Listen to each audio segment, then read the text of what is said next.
উপদেষ্টা পরিষদের বৈঠকের বিস্তারিত জানতে যুক্ত হচ্ছি সহকর্মী সাজেদা সুইটির সঙ্গে। তিনি আছেন রাষ্ট্রীয় অতিথি ভবন যমুনায়। সুইটি, রাজনৈতিক দলগুলোর সঙ্গে বর্ষা প্রসঙ্গে উপদেষ্টা সৈয়দা রিজওয়ানা হাসান কি বলেছেন, বিস্তারিত জানাবেন।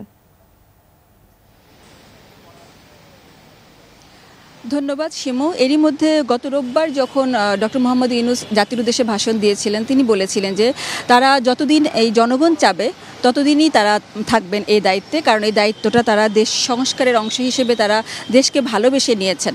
তখনই আলোচনাটা শুরু হয়েছিল যে আসলে সিদ্ধান্তগুলো কিভাবে আসবে, অন্তর্বর্তীকালীন সরকার কতদিন থাকবে, কবে নাগাদ নির্বাচন হবে, এবং এই নির্বাচনটাকে যেহেতু রাজনৈতিক সিদ্ধান্ত হিসেবে দেখা হচ্ছে, সেক্ষেত্রে রাজনৈতিক দলগুলোর সাথে বসে সিদ্ধান্ত নেওয়ার একটা ব্যাপার আছে। সেই ব্যাপারটি আমরা আজকে উপদেষ্টা পরিষদের সভার পরের এই সংবাদ সম্মেলনে আমরা দেখতে পেলাম যে তারা এই ব্যাপারেই কথা বলেছেন এবং বিভিন্ন দলের সাথে তারা গুরুত্ব সহকারে দফায় দফায় বসবেন এবং এই প্রক্রিয়া চলছে, তাদেরকে আমন্ত্রণ জানানো হবে এবং এই প্রসঙ্গে কথা বলা হবে যে একটা যৌক্তিক সময় পর্যন্ত অন্তর্বর্তীকালীন সরকার থাকা, দেশ সংস্কারের পাশাপাশি একটা সুন্দর নির্বাচনের পরিবেশ তৈরি করতে তাদের যে বিভিন্ন রকমের পরামর্শ রাজনৈতিক দলগুলো এতদিনের অভিজ্ঞতা থেকে, তাদের এতদিনের চাহিদা বা এইসব যোগসাজশ মিলিয়ে যতটুকু ভালো একটা নির্বাচনী পরিবেশ তৈরি করা যায় সে ব্যাপারে তারা একটা ভালো সিদ্ধান্তে আসতে পারবেন বলে মনে করছেন। সে কারণে এই প্রক্রিয়াটি চলছে।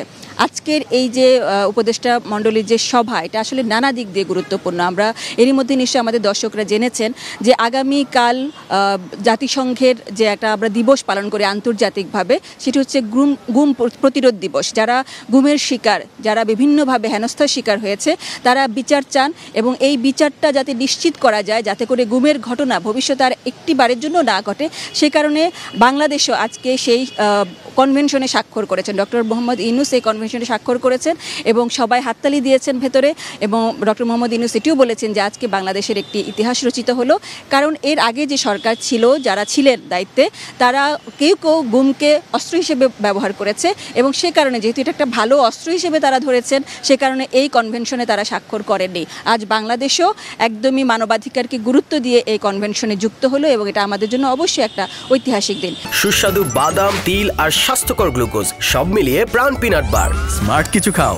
আজকের দিনটা আরও একটা কারণে গুরুত্বপূর্ণ। একটা বঙ্গবন্ধুর পরিবার, জাতির জনক বঙ্গবন্ধু শেখ মুজিবুর পরিবারের সুরক্ষার ব্যাপারে একটা আইন ছিল যে তাদেরকে রাষ্ট্রীয় সুযোগ সুবিধা কিভাবে দেয়া হবে, যে ধরনের তাদের নিরাপত্তার ব্যাপারটা জোর দিয়ে এই আইনটা করা হয়েছিল। এটা নিয়ে তখনও অনেক রকমের আলোচনা ছিল এবং সেটা অব্যাহত ছিল আইনটা এতদিন পর্যন্ত, কিন্তু এটা যেহেতু এখন বৈষম্য বিরোধী আমাদের একটা দেশ তৈরি করার চেষ্টা করছে অন্তর্বর্তীকালীন সরকার, তারা বলছে যে শুধুমাত্র একটি পরিবারকে রাষ্ট্রীয় সুযোগ সুবিধা দেওয়ার জন্য এই আইন, এটা আসলে একটা ধরনের সুস্পষ্ট বৈষম্য। সুতরাং এই বৈষম্যটা থাকতে পারে না, বৈষম্য যাতে না থাকে কোথাও, সেই চেষ্টারই অংশ হিসেবে আজকে এই আইনটি বাতিলে তারা সিদ্ধান্ত নিয়েছেন এবং এই ব্যাপারে তারা কথা বলেছেন। আরও কিছু সিদ্ধান্ত এসেছে, যেমন কালো টাকা সাদা করার যে একটা প্রক্রিয়া আছে সেই ব্যাপারটা উঠে যাচ্ছে, কারণ এটা আসলে রাষ্ট্রীয় কোষাগারে সেভাবে জমা পড়ে না, এটা আমাদের রাষ্ট্র লাভবান হয় না, সুতরাং এই ব্যাপারটা উঠে যাবে।